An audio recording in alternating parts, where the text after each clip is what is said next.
Parents are demanding change at their kids' schools because they don't want to ever again worry about or question if there is a shooter inside. They say during a recent incident they were terrified. Action 7 News reporter Alana Grimstad has the story from Santa Fe. Pure everybody panics. Panic. Really scary because you don't know if it's real or if it was a drill. And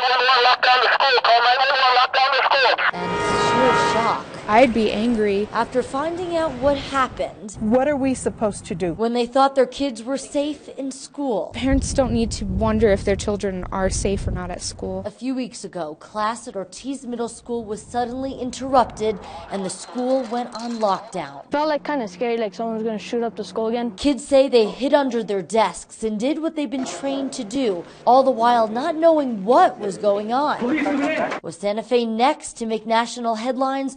Was there a shooter in the school?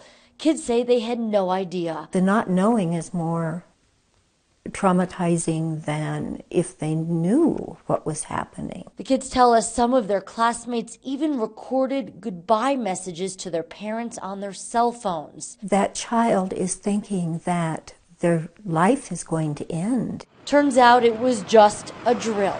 But the consequences are lingering far longer than the ringing of the bell. I think somebody didn't think about what the repercussions could be.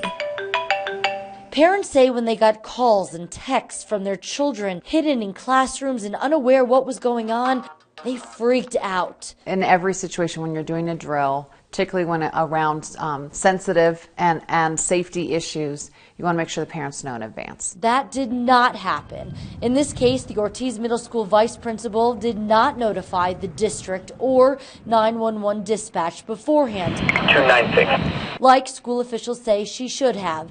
And police say all it would have taken was one phone call from a parent or a kid saying the school was on lockdown and no one knew why to send out the SWAT team. Armed as they would in an active shooter scenario. To immediately and aggressively respond.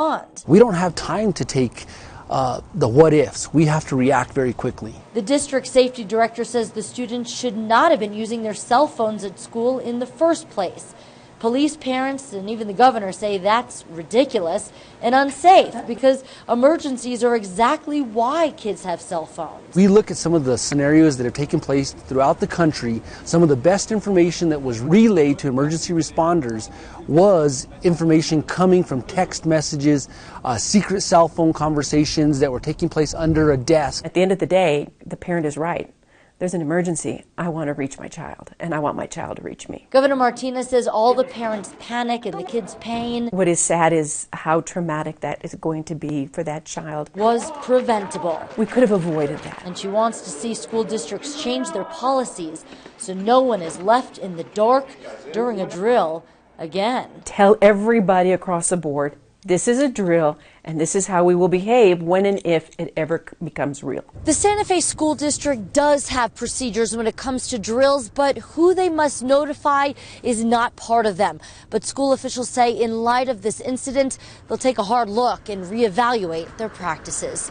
Reporting in Santa Fe, Alana Grimstad, KOAT Action 7 News.